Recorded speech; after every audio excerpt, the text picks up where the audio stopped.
part 2 notes on inverses. So I think, let me zoom out a little bit here. Come on, zoom out. We were right here talking about inverse means switching x and y. So we had switched the x and y for each of these coordinates. Okay, so now we're going to plot those points and we're going to see what does that look like graphically. Okay, so I'm going to put the original function first, okay, and it's actually not a function, it's just a relation, it's a set of ordered pairs. So at -4, 1, at -2, 2, 0, 3, 2, 4, and 4, 5. So those are the coordinates of the original function, f of x is in black. Okay, I wonder if I can change the color of these easily.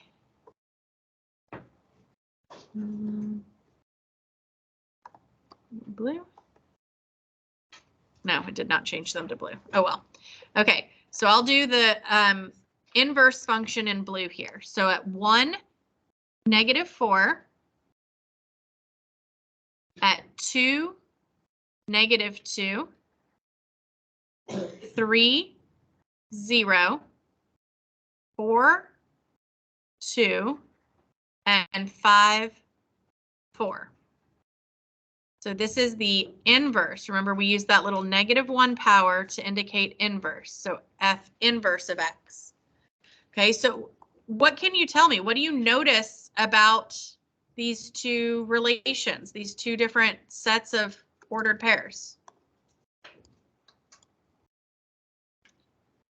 I've got a line drawn there, a dashed line.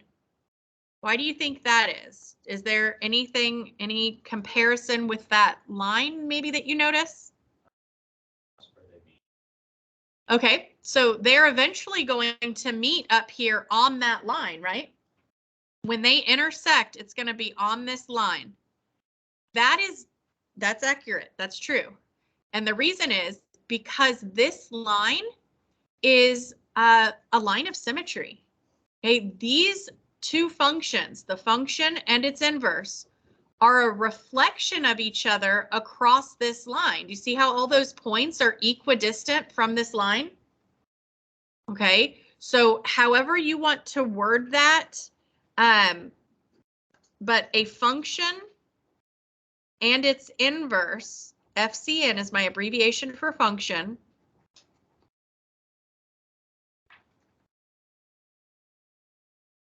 and its inverse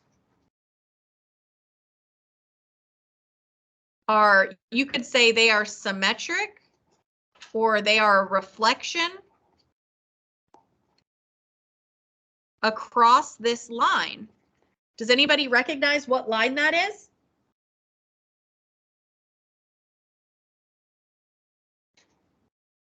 I don't know why I put it over there. That line goes through the origin, and what's the slope? So do you know what line that is?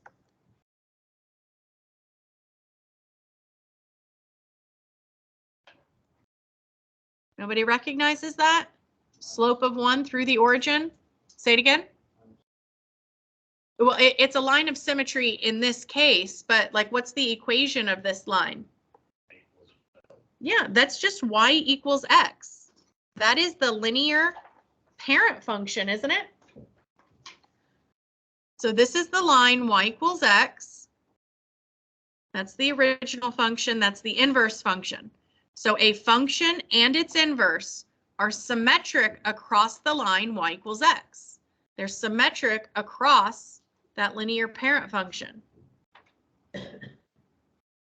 Okay, all of the coordinates are just flip-flopped. The x and y are just switched. So far, so good? Okay, so we're going to look at two ways to find inverses. We are going to find them. I don't know why some of that did not move. That's strange. Let me get rid of it here, I guess.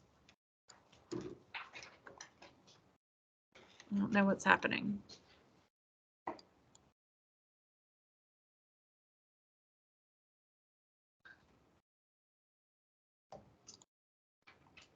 Okay, well, interesting.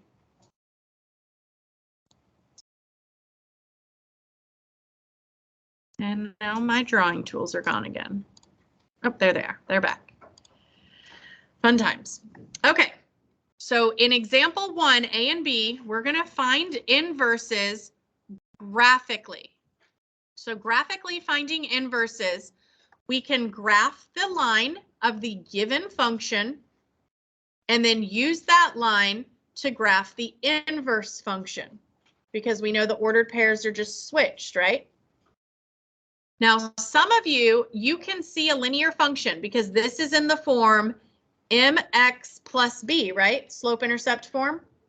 Some of you see that and you immediately know, oh, that's got a y-intercept at -2. And it's got a slope of 2. So that means rise 2, run 1. Rise 2, uh-oh, moved my point. I don't know, it moved my point. -2. It keeps moving my point down. I don't know why it's doing that. Okay, let me just take a clip of this because I don't know what's going on with it. Let me take a picture and I'll just write on the picture since this one's going to be finicky. Okay. So at -2, it has a y-intercept because that's the b value, because we're talking about mx plus b. So the b is at -2, that's y-intercept, and the m, the slope, is 2. So that's rise 2, run 1. Rise 2, run 1. And you can graph your line. Hopefully your line is straighter than that. That was a terrible line. Let's see if I can do any better. Well, at least I hit all the points that time. You get the idea. Use a straight edge if your line is wonky like mine. All right. Now, some of you are like, what? How'd you just graph that? So maybe it's helpful to you to make a table. Okay, so if you have an equation, you can have a table of values and you can plug these x's. Remember, x is input. You can plug this input in for x and get an output. So if I plug in a -1, 2 times -1 is -2, minus 2 is 4. So there's a point at -1, -4. -1, 1, 2, 3, 4. Yeah, my line would have, if I had drawn my line straighter, it would have gone through that, right? Okay. If I plug in a 0, 2 times 0 is 0, minus 2 is -2. Hey, I went through 0, -2. That's the y-intercept that we said. Okay. And you can go through and plug these in individually and fill in a table and then plot your points from the table. So if it's easier for you to make a table of values first and then plot points, go for it. Okay, if you struggle with inputting values and doing that mental math, use your resources. One of your resources is Delta Math. Okay, you get this Delta Math, you get it on the test.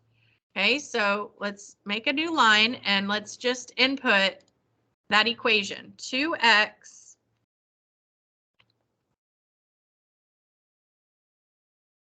minus 2. Okay, so I can see what the line should have looked like. That's what I graphed. That's good. Okay, but I could also just evaluate to fill in my table. If I set it in function notation, I could then evaluate f of anything I want. So f of -1 was -4. That's what we got, right? I don't know what happened to my table. Oh, I was doing it on the picture. I remember now. Duh. Okay. So you could do it this way, and you could say, okay, what about f of 0? Well, that's -2. That's what I got, right? So you could fill it in by doing that. Or remember in Unit 1 when we did regression and we had an equation and we wanted to make a prediction, we made tables. So you could, from having your equation typed in Desmos, you could go to make a table by clicking Edit and then making a table from that function, and then you can see a table. Now this was -1 to 3, so I would just need to add 3 to the bottom of that table to get that value. But you can see I got all the same values, right? All right, so if you struggle with that mental math, use the calculator. You get it? Use it. All right, so whether you graphed that by making a table or you were able to graph it without the table, doesn't matter. Once you have that original function drawn, then we're ready to do the inverse. Some of you can do it directly from the graph. Some of you, it's easier to look at the table. So an inverse, X and Y flip, right? X and Y switch. So we literally just take the X column and that becomes the Y column. The Y column becomes the X column. And then I can plot those points. So -4, -1, -2, 0, 0, 1, 2, 2, that's that point, that's where they intersect because they both share that point. And then 4, 3. And you can draw that line of your inverse. So that is the inverse function. And in black, oops, not red, black. Excuse me. That's the original function. And do those match what we said a second ago, that they would be a reflection across the line y equals x? And where they intersect would be on that line y equals x? They do, right? Yeah, checks out that we graphed that correctly. That's the inverse in blue.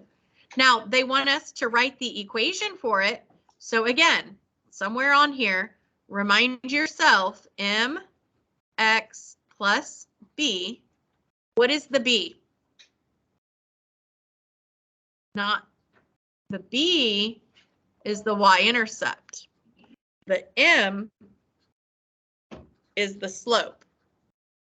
So I need to be able to identify on my graph where it crosses the y-axis right here is at 1. And I can also identify that on the table.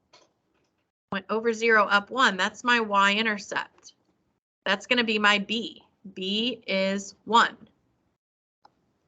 Okay, now the slope, different color here. The slope is rise over run. So from any 2 points, you can count your rise over run. So up and over. So I went up 1, over 2. So my rise over run, my m, I don't know why this one is so thick now. It's like a highlighter. Okay, it's rise over run. I went up 1, over 2.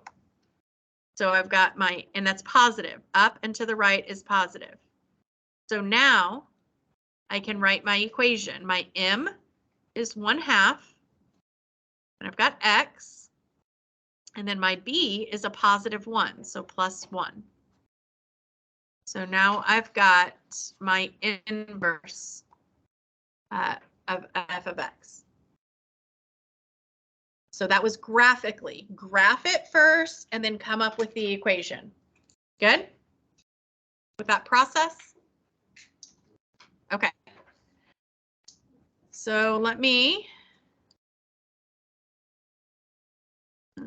that is not what we need. We want period. Let's see if it's going to let me write on this one or give me trouble. Okay, so here, yes, sir. Yeah, go ahead. All right, so this function, we are given some X values to plot. So remember, if you struggle with fractions, this coefficient is a 2/3. So off to the side, if I plug in a -3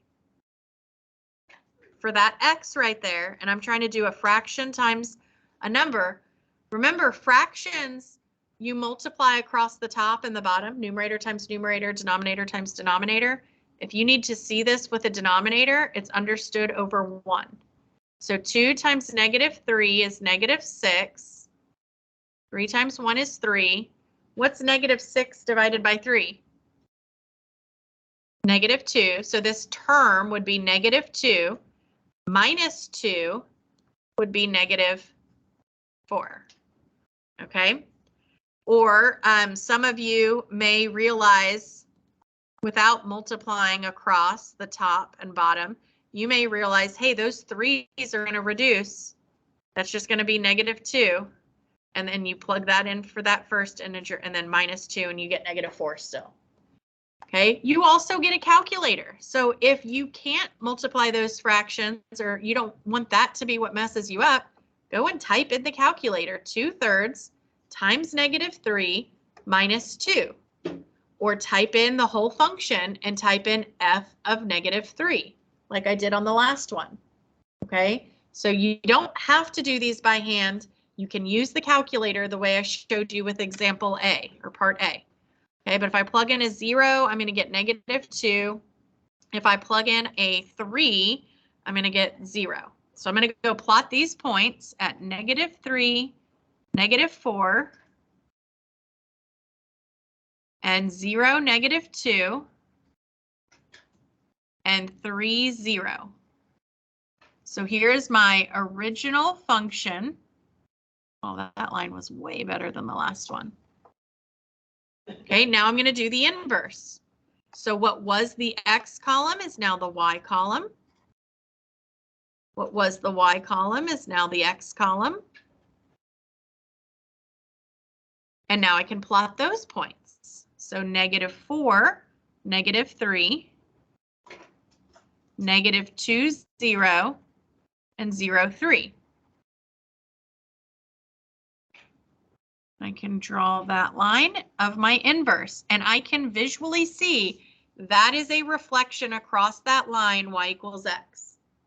Okay, so now I want to write that equation. So I want to identify my b, my y-intercept is at 0, 3. So my b is 3 because of my y-intercept. Okay, my slope, my rise over run over here is 1, 2, 3, rise 3, run 2. So that is rise over run. And that's positive also because it was up and to the right. That graph increasing left to right. So when I write my equation, my m is 3/2 x, and then my b is +3, so +3. So that's the equation of the inverse function. What's up? The tables? Or yes. If you did not notice that, your slopes are reciprocals of each other, always. This slope was 2/3. Now this one's 3/2. Okay, if we look at some of the other ones, oh, I don't have the picture. Or do I still have it open? Yeah, I do. Okay, the slope here was 2, and then it's 1/2. It's the reciprocal. Okay, if you go back to the front, that first warm-up example we did, okay, we had a slope of 2 and then a slope of 1/2 because those were inverses of each other. That will always be true. If that's something you want to add here to what do you notice, that would be a good thing to write down. Okay, the slopes of inverse functions are reciprocals of each other. Good catch. All right, do we feel okay with the graphing process? Okay, so in example 2 is now without a graph, They want us to find inverses algebraically. Okay, so this is using our algebra skills. So we're going to go through that 4-step process that's on the front right here. We're doing this 4-step process to algebraically find the inverse. Okay, so if you need to flip back over or look at that when you're doing your practice today, that's the 4-step process. Step 1, replace f of x with y. You can just mark out and put y, or you can rewrite the whole equation as y equals 2x minus 4, whatever you prefer. Some of you don't even physically need to mark it out and write y. You have a good understanding that f of x is the same thing as y. And you know that f of x is y, and you don't need to see it replaced. And that's fine too. Okay, the next step is to flip or switch x and y. So instead of y equals, this is going to be x equals 2y minus 4. And then the next step is to solve for y. Okay, so we want to get y all by its lonesome on one side of the equation. It doesn't matter if it's left or right. So the fact that the x and y are already on opposite sides, I would just leave the y on the right and move all the numbers away from it. Okay, so what would I have to move here first if I'm trying to isolate the y? Yeah, I would have to do plus 4 because the opposite, I have to move constants first. Okay, a number that's added or subtracted, and you do that by opposite operation. What you do to one side, you do to the other. I cannot combine x and 4. That does not become 5x because that's 1x and 4. The 4 is not attached to an x. Those are separate, non-like terms. So it stays x plus 4. And then I'm left with 2y on the right. How do I get rid of that 2? What's the opposite operation of times? Yeah, divide. That 2 is being multiplied by the y, so the opposite is to divide. What I do to one side, I do to the other. And when you're multiplying or dividing something across, you have to multiply or divide the entire other side by that value. So x and 4 get divided by 2, not just one or the other. The whole side gets divided by 2. If it's helpful to you to understand that there is an understood 1 coefficient in front of x, you can draw that in because that helps people see this is 1 divided by 2. So that is 1/2. Then we have our x, and then 4 divided by 2 is 2, so plus 2. So we solved for y, and then the very last step, the step 4, is to then replace y with the f inverse of x. Put it back, they started in function notation, so we want to end up with our inverse in function notation. So it's the equation we just came up with. We just replaced the y with f inverse of x to indicate that this is the inverse function of this one that we started out with. Y'all follow?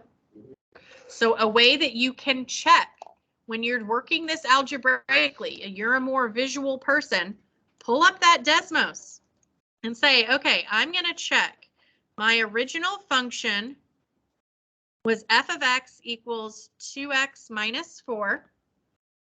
And the inverse that I got, I'm going to write as y equals because Desmos won't graph it if I have f inverse of x. So I'm just going to write y equals, and we came up with 1/2 x plus 2.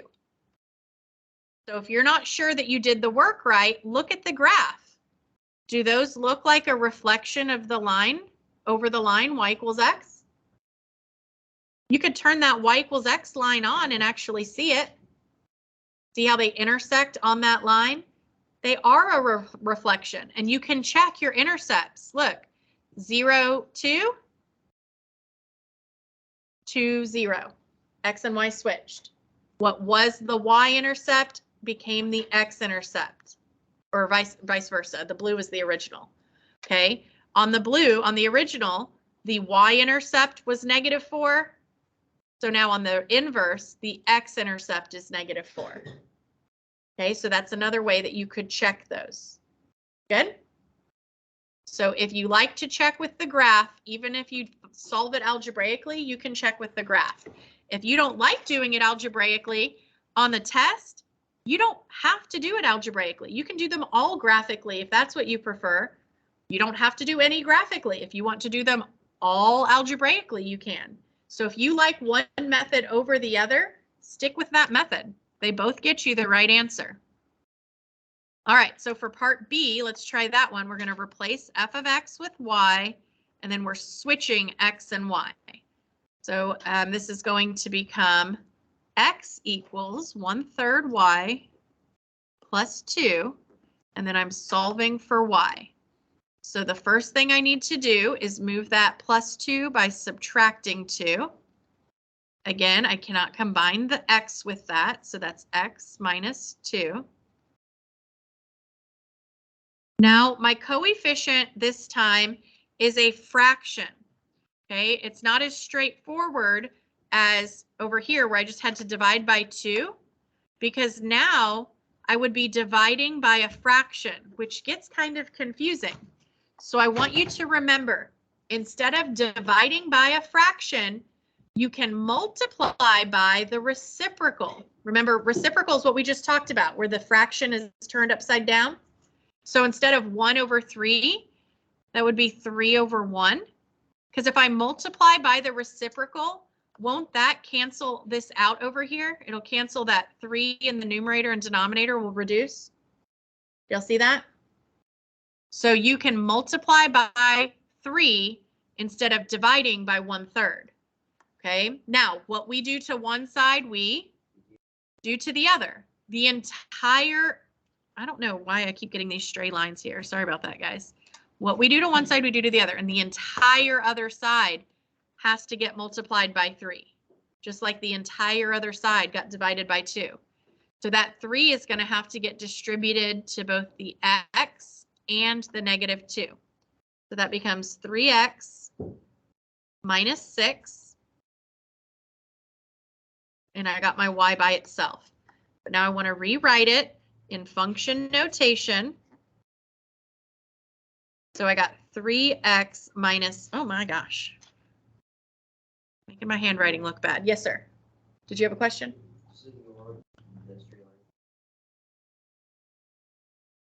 Yeah, but I don't know what's going on. All right, but I need y'all to be able to read what I'm writing. 3x minus 6. So that's my inverse equation for this original function.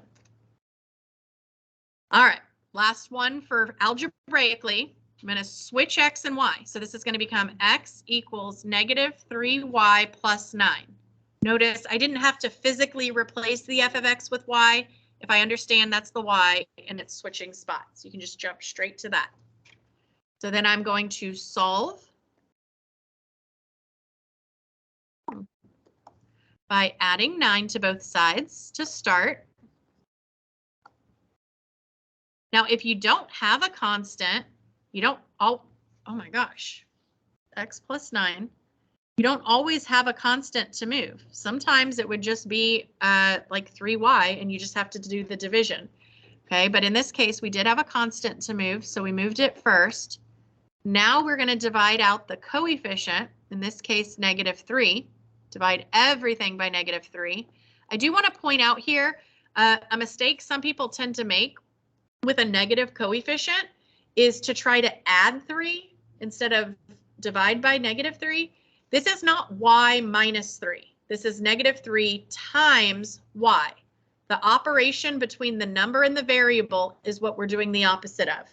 So do not try to add 3. That is incorrect. So we divide by -3. And again, if you need to understand that there's a 1 in front of that x, that -1/3 x, and then 9 divided by -3 would be -3, so -3. So when I rewrite this in function notation, I have f inverse of x equals -1/3 x minus 3.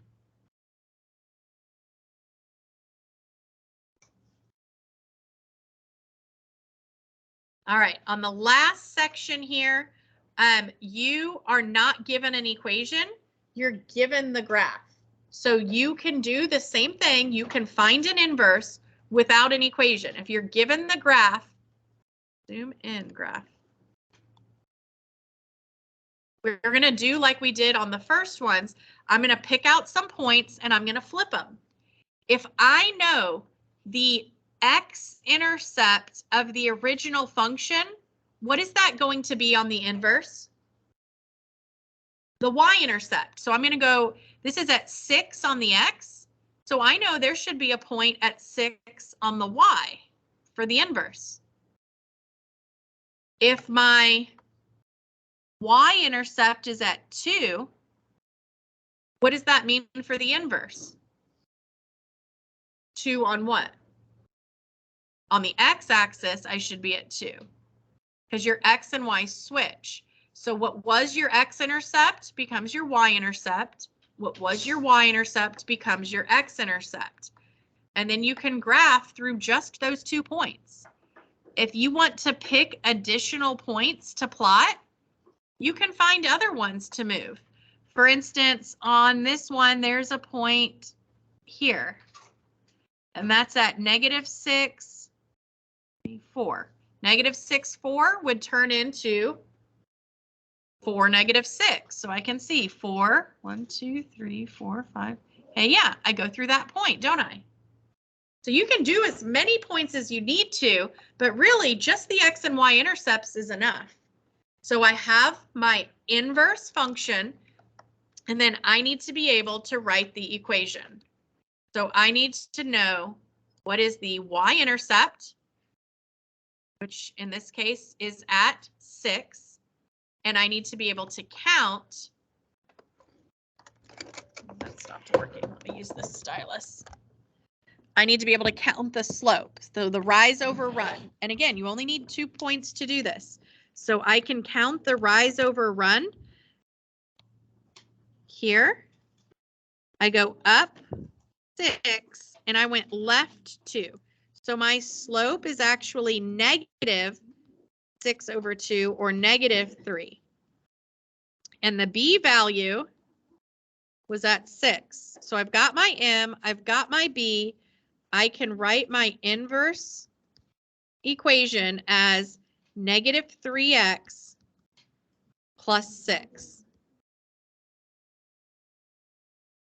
Now, if just doing it straight from the graph is confusing for you, you can always make a table to visualize those points being inverted. So for here, the original function, that is at -6, 0 and 0, 2. You could flip them and do your inverse and say, okay, on the inverse function, that would be 0, -6 and 2, 0. And then go plot those. Guys, that is so rude to get. I'm literally in the middle of teaching you and you're getting up and walking to the door. It's one thing to pack up your things and stay in your seat. The bell has not rung. That is so rude. Sit down. Okay, so then I plot these points at 0. All right, now you may go. I'm going to finish this video. You can watch it later to finish that last example. Don't forget to do your Delta Math practice. I'll see y'all later. All right, so I'm going to plot that point at 0, -6, and at 2, 0. And that is going to help me graph my inverse function. Then I can identify my B is at -6. That's my y-intercept. And then I can count my slope, rise over run. I go up 6, right 2. So this time my slope is +6/2 or +3. So my equation of the inverse, which would be, I'm recording a video, hang on, would be your slope at 3x, and then your B is negative, so it'd be -6. Okay, so you can go with a table or without a table, whichever you prefer.